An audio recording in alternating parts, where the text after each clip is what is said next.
Precious stones are coveted everywhere, and none are more precious than the best examples of these. Impure crystalline forms of aluminium oxide, corundum, better known as rubies, and sapphires. The finest rubies are rarer and more expensive than diamonds.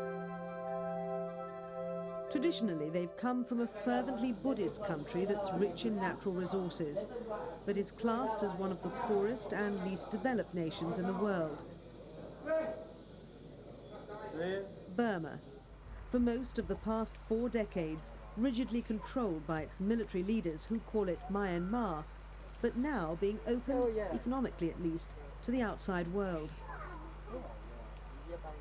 The authorities still don't appreciate much of Burmese life being filmed, especially in gem-rich areas like this, the legendary Mogok. When Indian Maharajas, Persia's Shahs and Sultans of Turkey wanted the best rubies and sapphires, their thoughts turned to Mogok. Burma also contains gold, oil, gas, metals and hardwoods, and it used to be the world's largest rice exporter, but war and politics have reduced it to poverty. The gems industry was nationalised after Burma achieved independence from the British, but now the government has entered joint ventures with miners. The Burmese refer to rubies as desire-fulfilling stones, and some believe that wearing them provides sexual appeal and protection against danger and ill health.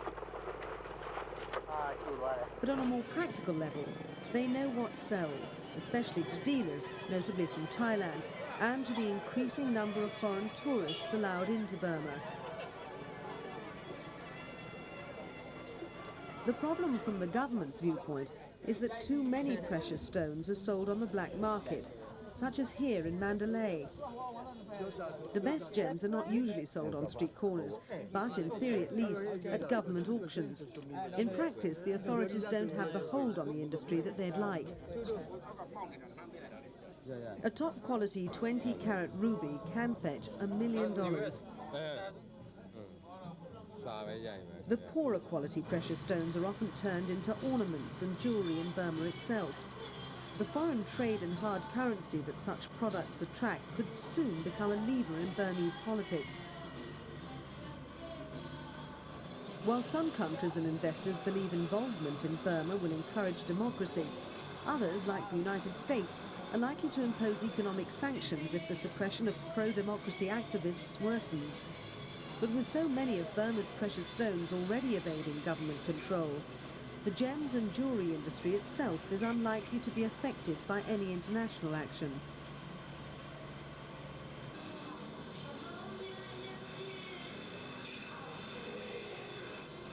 Political tension in the country has pushed Burma's currency to new lows.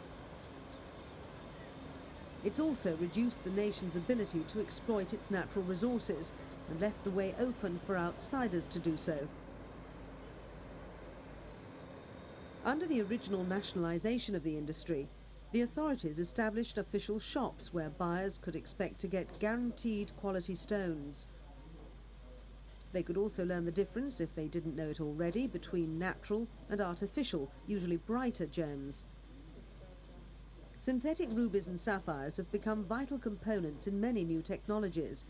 They're used in equipment like lasers and satellite intelligence systems. Ironically, they're made and used in richer countries, while poor ones like Burma rely on the real thing, with a certificate to prove that it's genuine.